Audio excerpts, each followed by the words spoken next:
শিমুলতলি গ্রাম। শীতের রাত, কুয়াশায় চারিদিক একেবারে ঢেকে আছে। এমনিতেই অন্ধকার রাত, তার মধ্যে এই ঘন কুয়াশা যেন অন্ধকারকে আরো দ্বিগুণ বাড়িয়ে দিয়েছে। সবে বাজে মাত্র সন্ধে 7টা, তাতেই বাড়ির বাইরে মানুষের ছায়া পর্যন্ত খুঁজে পাওয়া দুষ্কর। এই গ্রামের ছোট বড় সব দোকানগুলো বন্ধ হলেও হরিশ কাকার চায়ের দোকান রাত 12টার আগে কখনোই বন্ধ হয় না। লোকটার শুকনো একহারা চেহারা, বয়স 50-এর কোঠায় পা দিয়েছে। তবে বয়স 50 হলেও লোকটি এখনো অবিবাহিত। পরনে একটা গেঞ্জি আর একটা টুকরো ধুতি। শীত হোক বা গরম, তাকে এই রূপেই সব সময় দেখতে পাওয়া যায়। হরিশ কাকা এই গ্রামের সবচেয়ে পুরনো চায়ের দোকানদার। তিনি অনেক ছোটবেলা থেকেই এই দোকানটি চালাচ্ছেন। বেশিরভাগ সময় গ্রামের ছেলেপুলেরা সবাই তার দোকানেই আড্ডা দিয়ে থাকে। রাত ঠিক 9টায় রাজেশ, ঋষি, দুই বন্ধু হরিশ কাকার চায়ের দোকানে বসে চা খাচ্ছিল আর আড্ডা দিচ্ছিল। এমন সময় তাদের আরেক বন্ধু অজিত সেখানে এসে উপস্থিত হলো। অজিতকে আসতে দেখে ঋষি তাকে উদ্দেশ্য করে বলল, কিরে অজিত, তোর আসতে এত দেরি হলো যে? তোর বিয়ে করার পর থেকে আসতে এত দেরি হচ্ছে, কি ব্যাপার বলতো? আরে বুঝছিস না, বউয়ের আঁচলের নিচ থেকে বের হতে চায় না। কি সব বলিস তোরা? নিজেরা যখন বিয়ে করবি তখন ঠিক বুঝবি। কাকা, এক কাপ চা দিন তো। চা নিয়ে অজিত পাশে থাকা বেঞ্চটির ওপরে বসল। তারপর চায়ের মধ্যে একটা দীর্ঘ চুমুক দিয়ে বলল,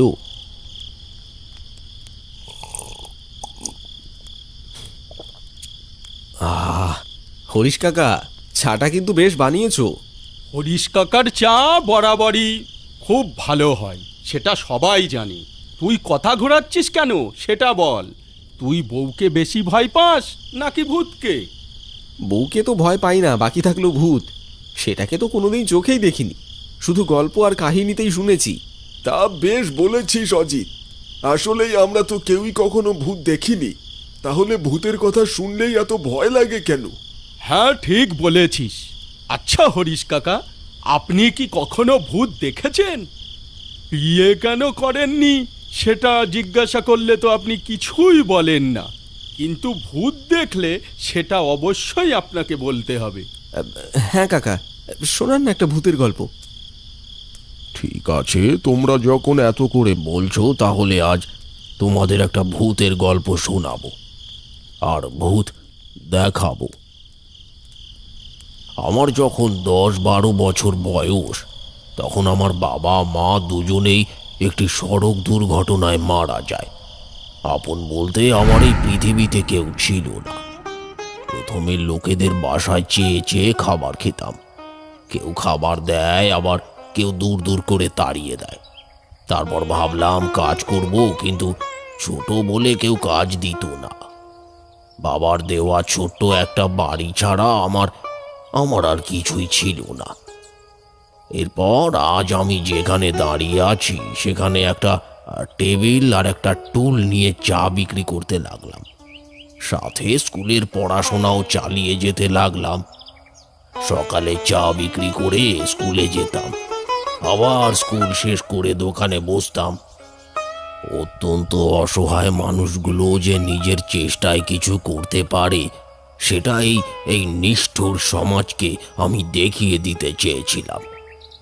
আমি যখন 8ম শ্রেণী থেকে 9ম শ্রেণীতে সবে মাত্র উঠেছি, তখন নীরু নামে একটি মেয়ের সাথে আমার পরিচয় হয়।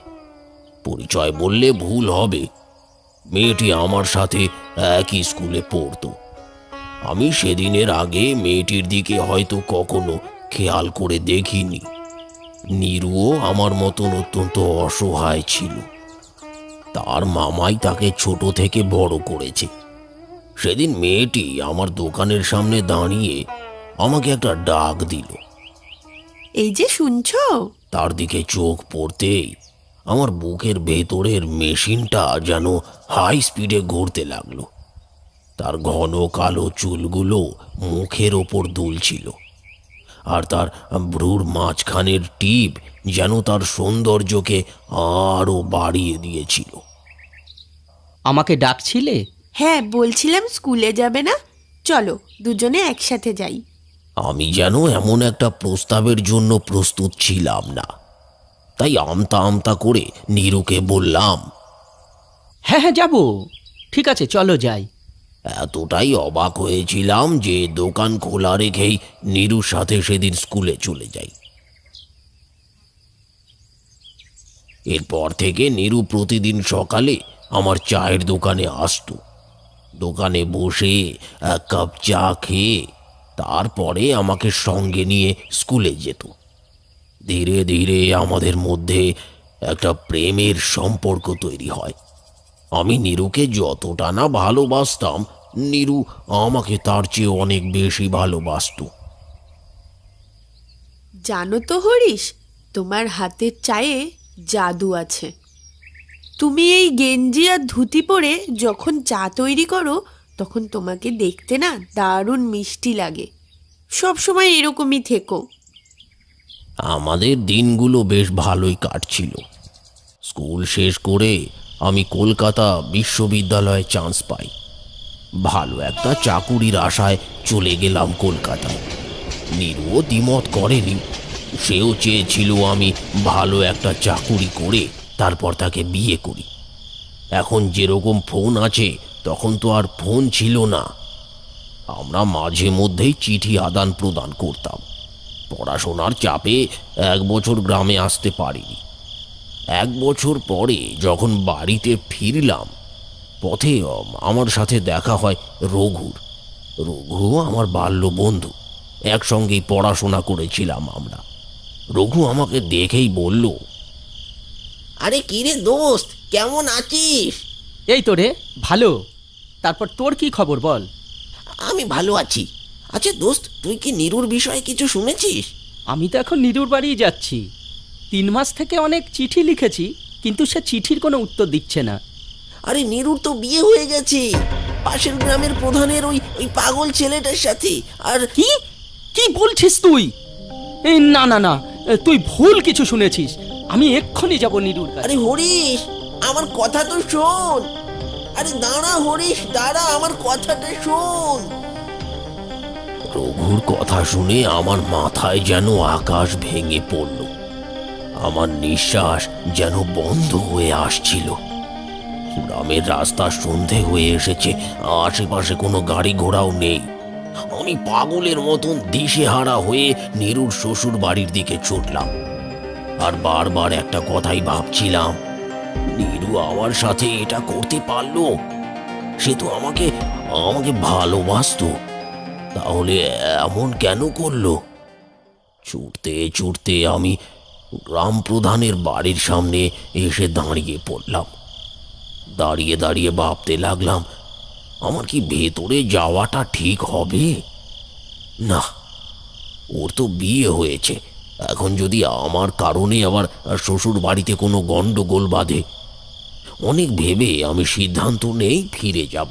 আর ঠিক সেই সময় আমি দেখি গ্রাম প্রধানের বাড়ির দরজাটি আপনা আপনি খুলে গেল, আর বাড়ির ভেতর থেকে ভেসে আসছিল একটা অতি পরিচিত কণ্ঠের আর্তনাদ।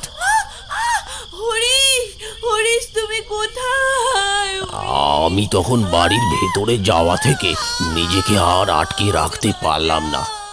আমি ভেতরে প্রবেশ করতেই সবকিছু একদম নিস্তব্ধ হয়ে গেল। রাতের আধারে সব কিছু অন্ধকারাচ্ছন্ন। বাড়িতে কোনো আলো নেই, কোনো আওয়াজও নেই। আমার পায়ের আওয়াজটাই যেন বারবার আমার কানে এসে বাজছিল। আমি নীরুর নাম ধরে চিৎকার করতে লাগলাম। নীরু, তুমি কোথায়? হ্যাঁ দেখো, আমি এসেছি। তুমি ভয় পেও না, বেরিয়ে এসো, আমি তোমাকে নিতে এসেছি নীরু। আমার চিৎকারে এই ভয়ঙ্কর পরিবেশটার কোনো উন্নতি হলো না। আমার কথার কোনো প্রত্যুত্তর ভেসে এলো না। বাড়িটা দেখে মনে হচ্ছিল অনেক দিন ধরে বাড়িটা কেউ পরিষ্কার করেনি। আমি চারিদিক ভালো করে দেখছিলাম আর নীরুকে খুঁজছিলাম। হঠাৎ করে আমার সামনে এলোমেলো চুলে আর ছেঁড়া কাপড়ে একটা পাগল এসে দাঁড়ালো।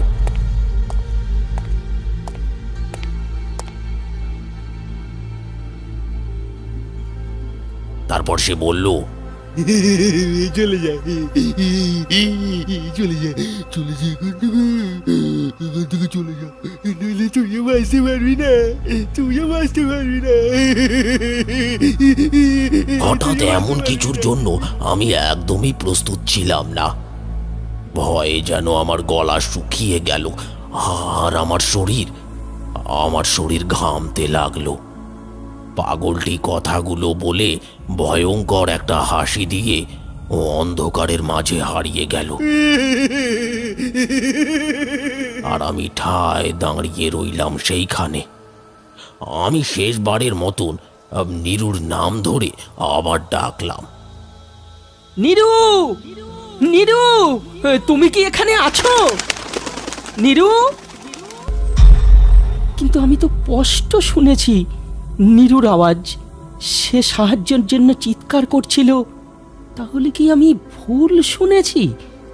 মনের ভুল মনে করে আমি ফিরে আসার সিদ্ধান্ত নিলাম।